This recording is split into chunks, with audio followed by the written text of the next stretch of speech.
Hey, after Dad passes away, is it okay if I move back home? Mysil calmly made this unexpected statement. She had indeed moved back home after her third divorce. She was a troublesome returnee daughter who neither paid for any living expenses nor did any housework. If this situation continues, our position as a couple will be jeopardized. We must take measures.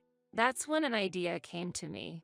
I, Mina, am 38 years old, running a pastry shop with my husband in a provincial city. The shop has been loved by locals for 40 years and was managed by my father-in-law. We got married when my husband, Duke, was 30 and I was 28. Being a regular at the pastry shop, I was liked by both my husband and my father-in-law.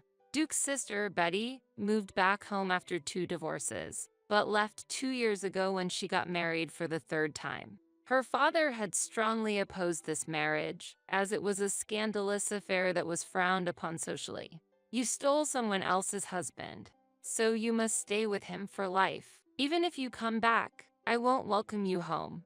Though he forgave her, he made it clear that she must take responsibility, and Betty never returned home again. Then, my father-in-law was discovered to be suffering from pancreatic cancer. The disease was quite advanced, and the doctors said he did not have long to live. Understanding the situation, he called his son and his daughter, along with me, his daughter-in-law, to his hospital room.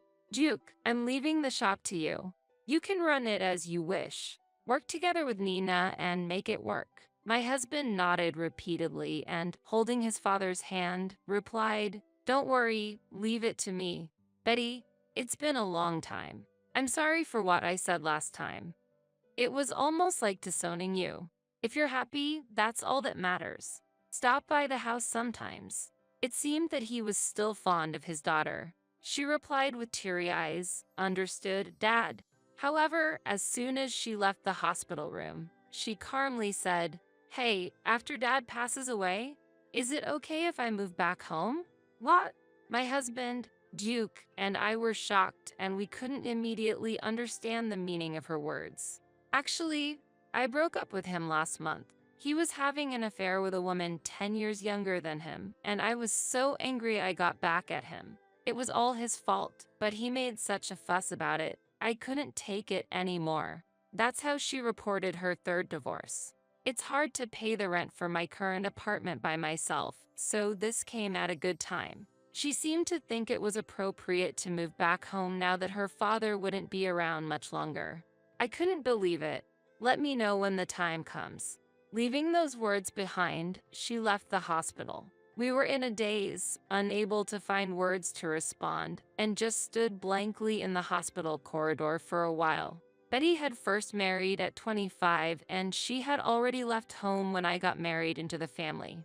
But she returned after divorcing 2 years later. She remarried at 30, but her mother suddenly died of a stroke.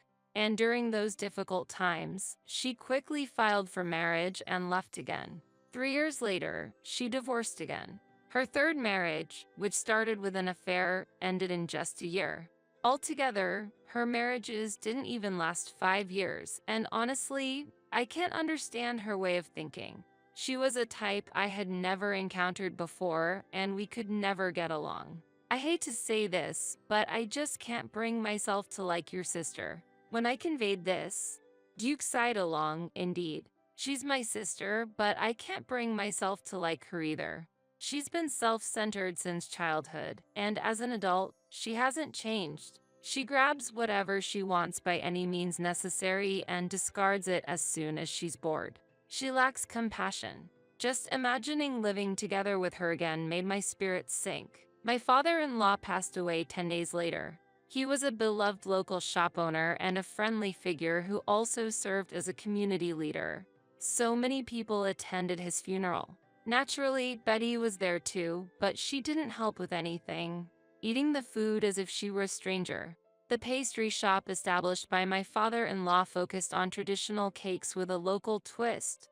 Delicious but not very popular among younger crowds.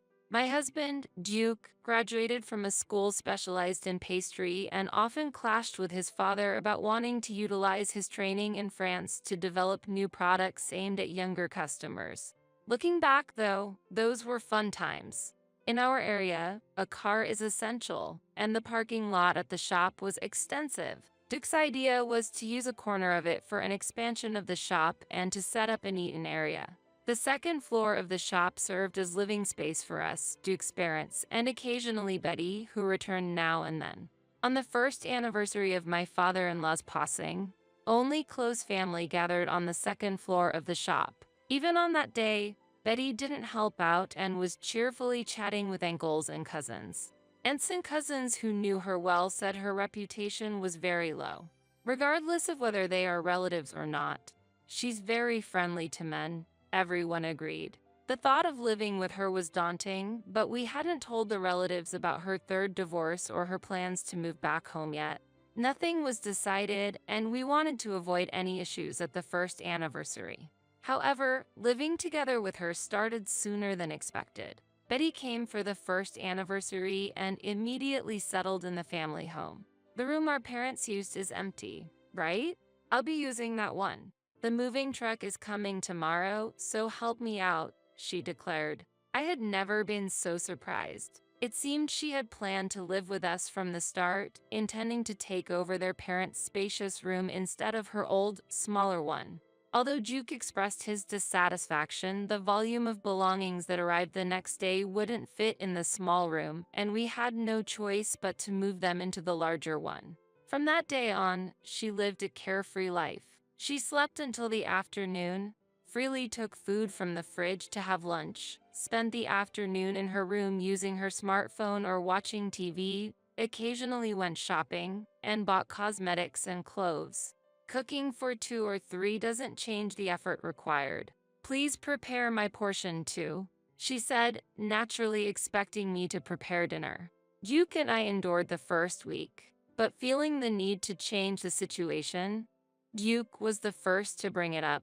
Betty, aren't you going to work? Helping out in our shop would be fine, but if you're going to live here, you need to contribute something. If you don't want to work, do the household chores. She laughed loudly and replied, No way. I want to be exempt from living expenses and household chores. Duke, you received a lot of inheritance, right? The shop is yours, so you should at least cover my living expenses. Her brazenness had its limits. I was beginning to feel that no words would have any effect on her. Duke could only sigh and respond with a resigned, okay. Then one day, Duke came to me somewhat excited. Nina, I got a call from that bar. They're reopening today. Moonlight, it's been over a month, hasn't it? Shall we go tomorrow?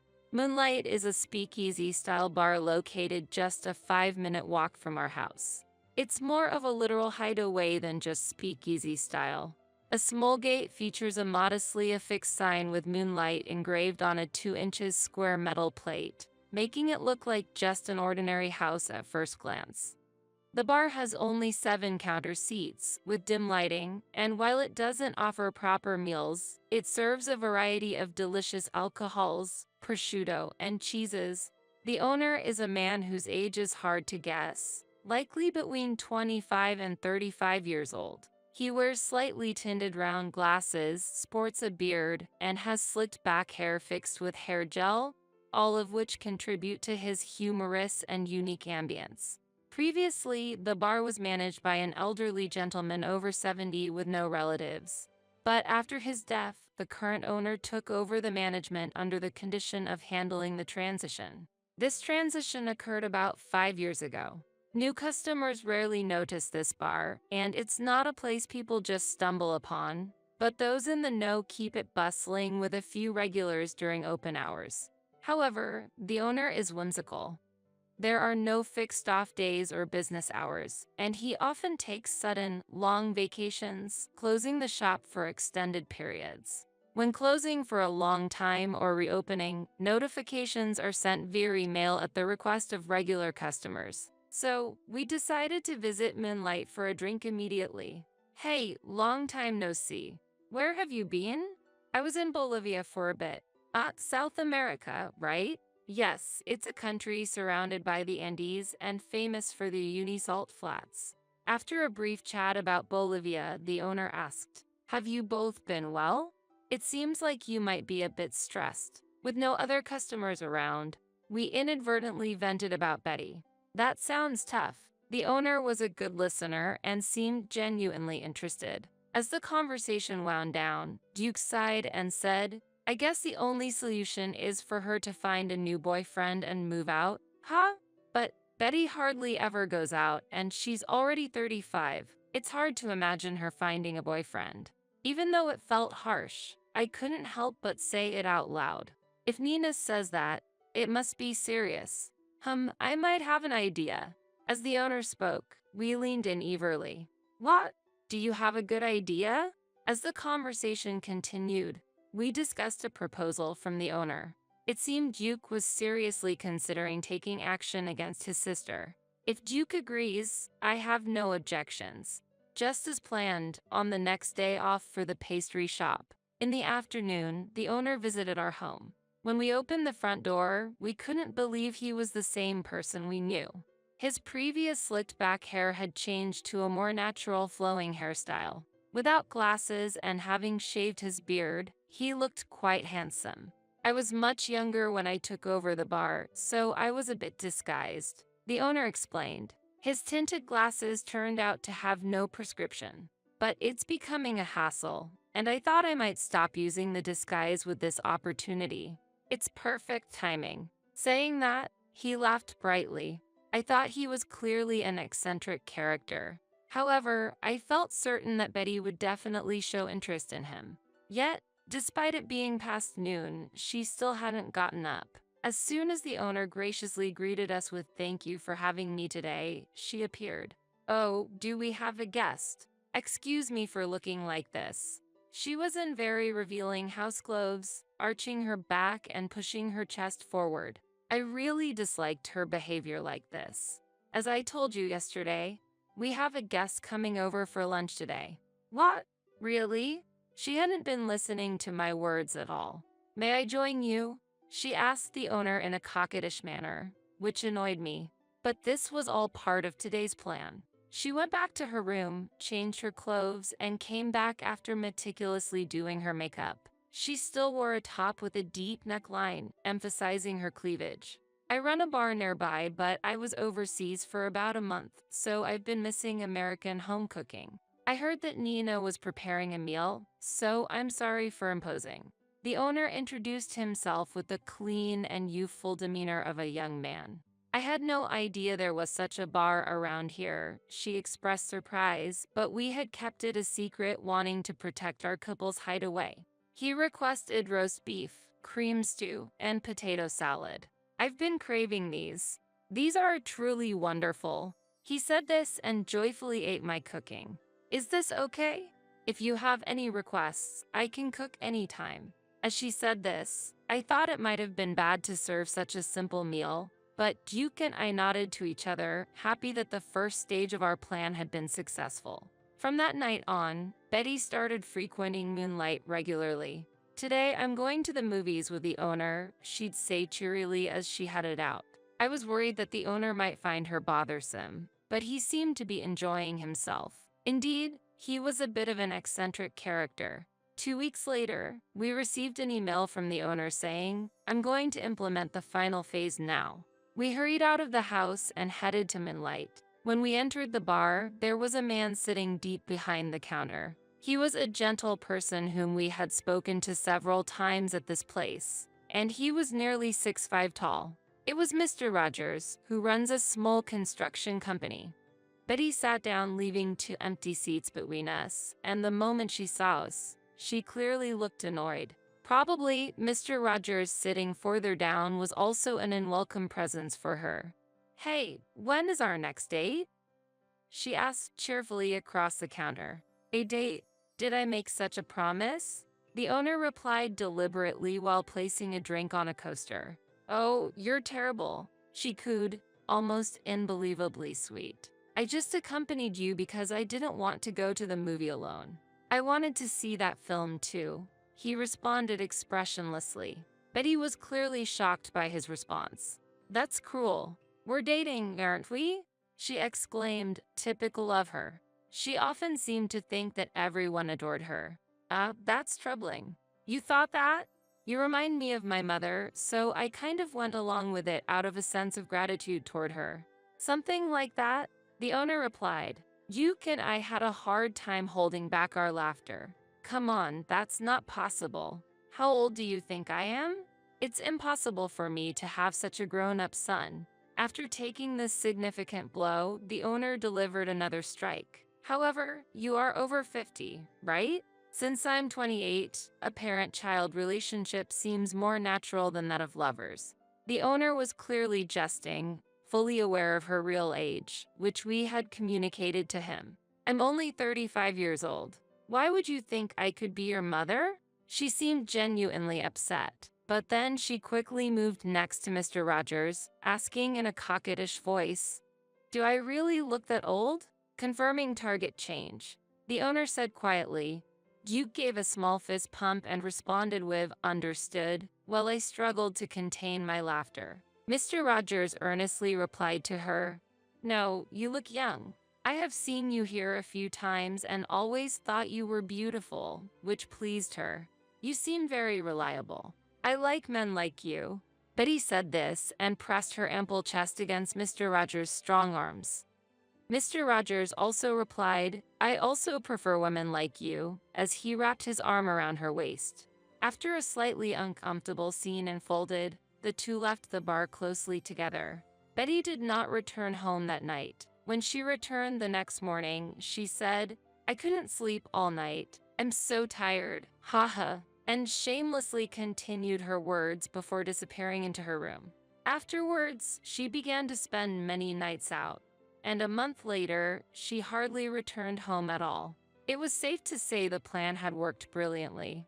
We met with the owner at Moonlight to discuss how things had unfolded. But Mr. Rogers seems like a nice guy, and I kind of feel bad. Are you sure it's okay? I was feeling a bit guilty, as if we had pushed her on to Mr. Rogers.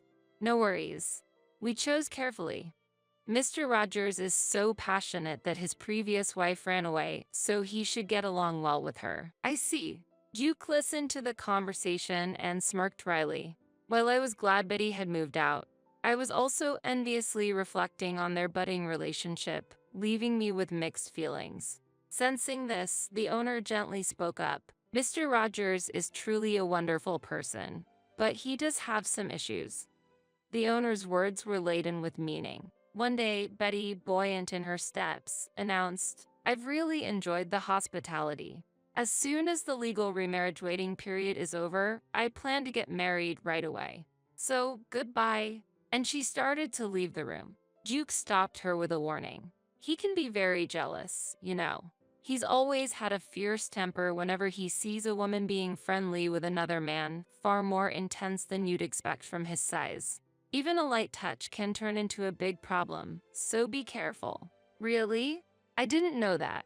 Her complexion changed instantly. However, as long as you don't cheat on him, he's really kind, so you don't need to worry.